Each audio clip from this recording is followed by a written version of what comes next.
प्राणर प्रिय श्री श्री ठाकुर मोर श्री श्री लक्ष्मी माँ श्री श्री बड़दा आजिर आचार्य चरण रे मोर कोटि कोटि प्रणाम।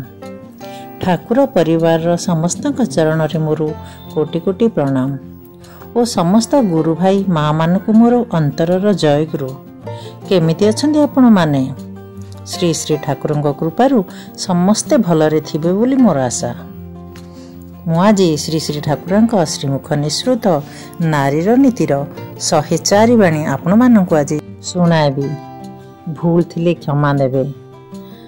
सब्सक्राइब जो माने करना प्लीज सब्सक्राइब करेंगे और मोर कोठी भूल रोचे कि कौन ताहा कमेंट रे प्लीज जनातु।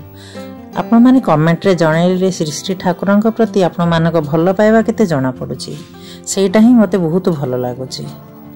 नारीनीति कहवा आगर मु आपण मानक आगे श्री श्री ठाकुर गोटे कथा कही नारीनीति तोली धरिबी।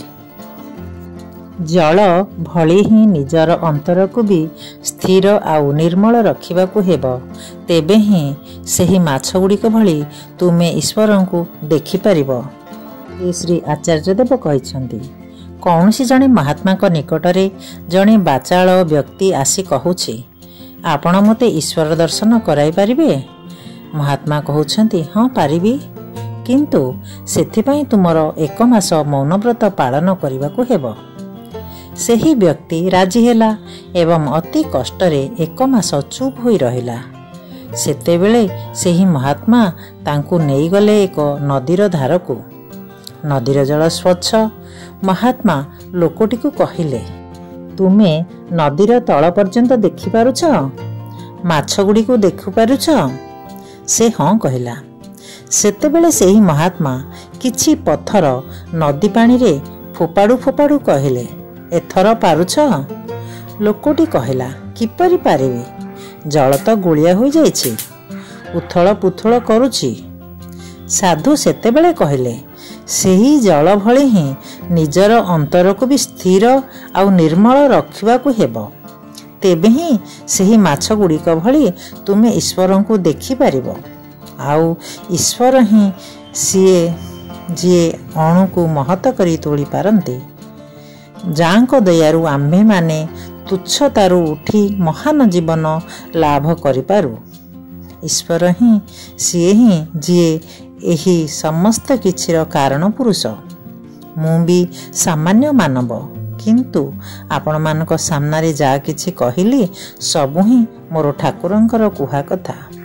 मु तांकू जेते टिके जानिछि बुझिछि सेपरि भावरे चिंता करिछि, सेही भावरे ही मोर सेही ईश्वरंक श्री चरण रे मोर कोटि कोटि प्रणाम। जय गुरु। सुनिले तो बहुत सुंदर कथा। एबे चलंतु नारीर नीति सुनिबा। नारीर नीति 104 बाणी।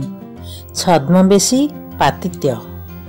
जेते बेले देखिब तुमर स्वामी छड़ा आउ काहाकू एपरी भल लागुछि जाहाकू नेई व्यापृत रहिबाकू इच्छा हुए, अथच ताहा सहित तुमर स्वामींकर कौनसी विषय बा व्यापार रे संस्रव नाही। बुझिब तुमर निष्ठा चंचल होई उठिछि। हुए तो पातित्य मध्य एहार अंतराल रे हामुड़ी करी चोरोप्ररी अग्रसर हेउछि। एक्षणी सावधान हुओ। बाणी संख्या 104। पुणी थरे छद्मवेशी पातित्य।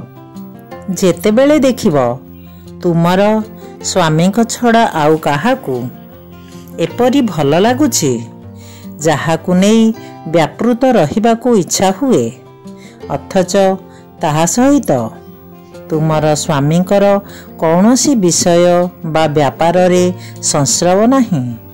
बुझिब तुमर निष्ठा चंचल होई उठिछि। हुए तो पातित्य मध्य एहार अंतराल रे हामुड़ी करी चोरो परी अग्रसर हेउछि। एक्षणी सावधान हुओ। बाणी संख्या 104। जय गुरु।